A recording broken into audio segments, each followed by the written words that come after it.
আমার তো মাঝে মাঝে মনে হয় পৃথিবীতে কেউ যদি জিন্দা ওলি দেখতে চায়, ওই আস্তালায় গাছতলায় বসতলায় যারা বসে আছে বটতলায়, ওরা আল্লাহর ওলি না। আল্লাহর ওলি দেখতে চাইলে আপনি ওই লোকটার দিকে তাকিয়ে থাকবেন, ওটা জিন্দা ওলি।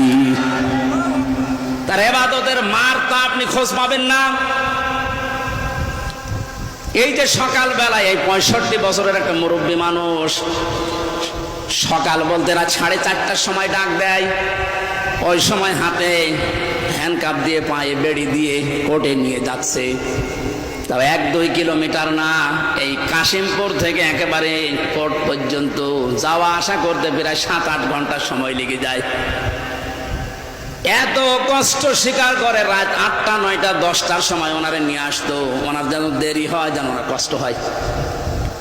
ঘরে আসার পরে দেখতাম, বলতাম মুরব্বী খাবার খাবেন না, ঘুমিয়ে পড়েন। আমারে বলছে হামজা ঘুমাও।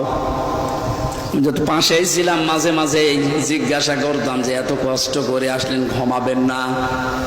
আমারে বলছে ঘুমাও, আমি এখন কিছু সময় আল্লাহর জিকির করব, দরুদ শরীফ পড়ব।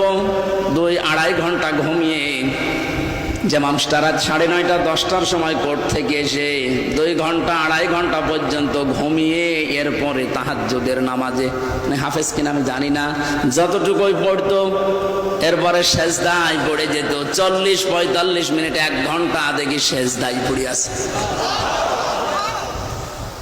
ভোর পর্যন্ত যার সাদা দাড়িগুলো সাদা, চুল সব সাদা হয়ে গেছে, টপ টপ করে পানি পড়তো, শুধু হাত তুলে সেজদার পরে বসে আছে। আমার তো সেজদা লাগে 1.5 মিনিট 2 মিনিট, আর ওনার সেজদা লাগতো 45 মিনিট 1 ঘন্টা। 1.5 ঘন্টা কেটে যেত এক সেজদায়। আমার 12 রাকাত তাহাজ্জুদ মিলে মাত্র 1.5 ঘন্টা ওনার এক সেজদায় চলে যেত।